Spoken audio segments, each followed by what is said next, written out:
मध्य प्रदेश विधानसभा चुनाव प्रचार के अंतिम चरण में कांग्रेस और भाजपा नेताओं के बीच आरोप प्रत्यारोप का दौर जारी है। मंगलवार को अभिनेता और कांग्रेस नेता राज बब्बर राजधानी भोपाल पहुंचे, जहां उन्होंने मीडिया से चर्चा करते हुए भाजपा सरकार पर जमकर हमला किया। साथ ही मध्य प्रदेश में कांग्रेस सरकार बनने का दावा भी किया। इसी से समझ में आता है कि जब शब्द कोई ऐसे बोले जो लगे कि कोई उस्ताद बोल रहा है। मैं बड़े अदब के साथ में रागिनी जी, आपने बेशक वो शेर मेरी आमद में कहा, लेकिन ऐसा लगा कि किसी उस्ताद का लिखा हुआ शेर है और उस्ताद पढ़ रहा है। मैं आपका शुक्रगुजार हूँ। मिश्रा जी हमारे अध्यक्ष महोदय, हमारे यहाँ साथीगण जो बैठे हैं इस मंच के ऊपर, मैं बहुतों का किसी का नाम छोड़ दिया, भाई मैं अमरीश का नाम लेना नहीं चाहता लेकिन बाकी नाम छोड़ दिए तो अच्छा नहीं लगेगा। तो मेरे ख्याल से रागिनी जी के साथ जब मैंने कहना कि उसके बाद सब नाम ले दिए मैंने इस मंच के। चौथी दुनिया के सभी साथीगण यहाँ मौजूद हैं।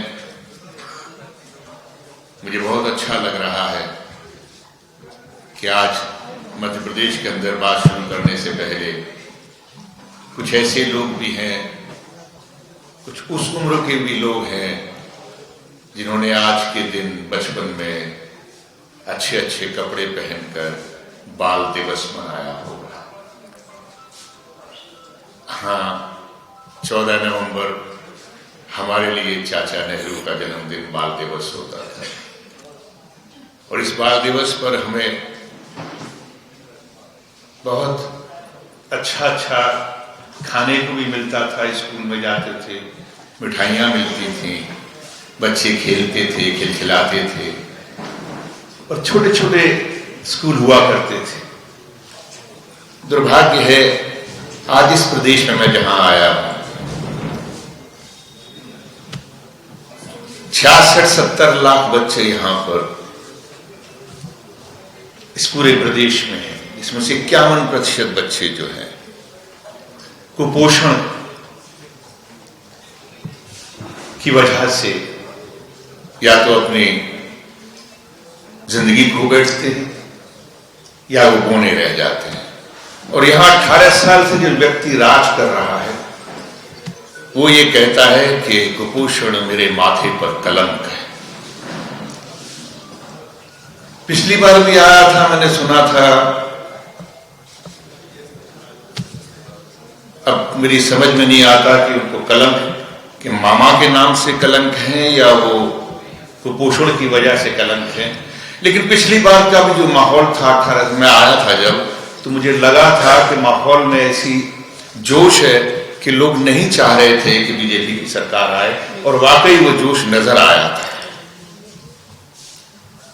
और उसका परिणाम ये हुआ कि उनकी सरकार नहीं बनी, लेकिन छद्म तरीकों से, कृत्रिम तरीकों से किस तरह से सरकार बनाकर दोबारा से जो कुपोषण का कलंक लेके घूम रहे हैं उनको दोबारा से मुख्यमंत्री बना दिया गया। मैं मध्य प्रदेश में और जगह भी होके आया हूं। मैं दावे के साथ में कह सकता हूं कि ये बदलाव की जो ये लहर, जो आंधी चल रही है, बीजेपी की सरकार इस बार नहीं बन रही है।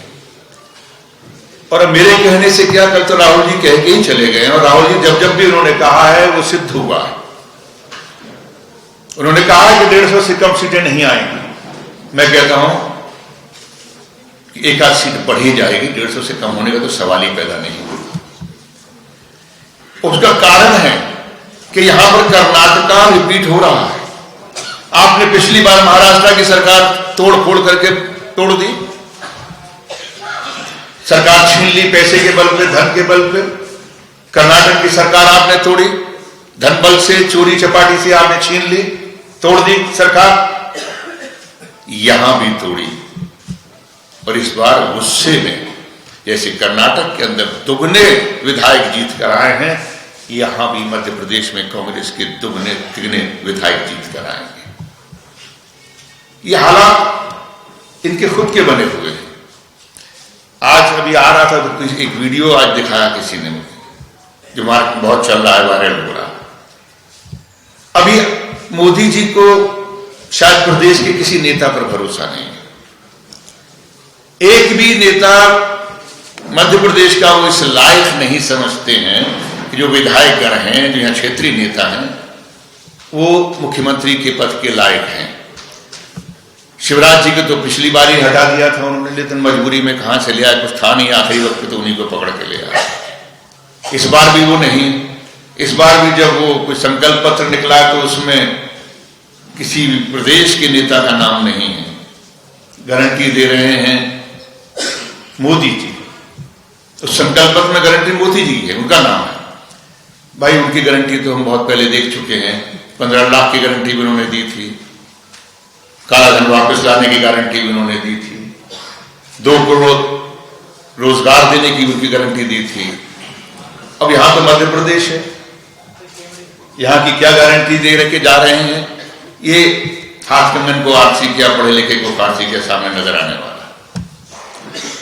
लेकिन ये जरूर है कि जो 18 साल में यहां पर हालात हुए हैं, उनकी वजह से आज बहुत सारे प्रलोभन देने की कोशिश की इन्होंने, लेकिन पूरा क्या किया? कोई भी नहीं किया। एक इन्होंने अभी महिला के लिए लाडली बहना दिया। लाडली बहना के पहले जो भी दे रहे थे, बोलते हम 3000 देंगे, लिखा हुआ कहीं भी नहीं है 3000। मेरे ख्याल से किसी भी संकल्प या पत्र या के मैनिफेस्टो में कहीं भी लिखा हुआ नहीं है कि ये 3000 कर देंगे। लेकिन हमारे कांग्रेस के नेता कमलनाथ जी ने ये वादा किया है, कांग्रेस ने ये वादा किया कि हम नारी सम्मान में हर महिला को यहां पर वो पारितोषिक की तरह से कह ले, वजीफे की तरह से कह ले, सम्मान की तरह से कह ले, वो दिया जाएगा। बच्चों की शिक्षा के लिए अगर ये वादा किया गया है, अभी तक उत्तराखंड के तक पहुंचा नहीं हुआ। आज मध्य प्रदेश की बात करते हैं।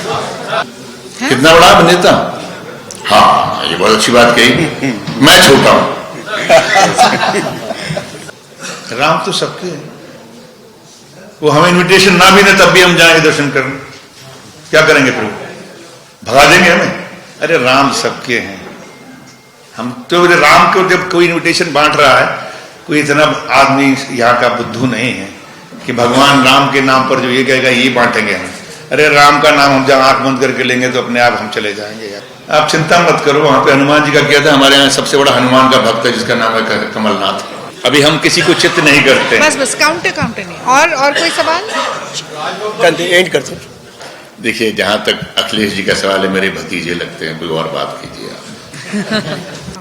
तो कहा ऑलरेडी हमने कहा ही है, जो लोगों के साथ में, जिनके साथ में ज्यादती हुई, खासकर किसानों के परिवारों को जिन्होंने शहादत दी है, जो शहीद हुए हैं, उनके परिवारों को हर तरह का सम्मान मान दिया जाएगा। क्या आप क्या सोचते हैं कि हम लोग सनातनी नहीं हैं? हम लोग सनातनी हैं, हम वैष्णव भी हैं और शैव भी हैं। धन्यवाद। बहुत बहुत धन्यवाद।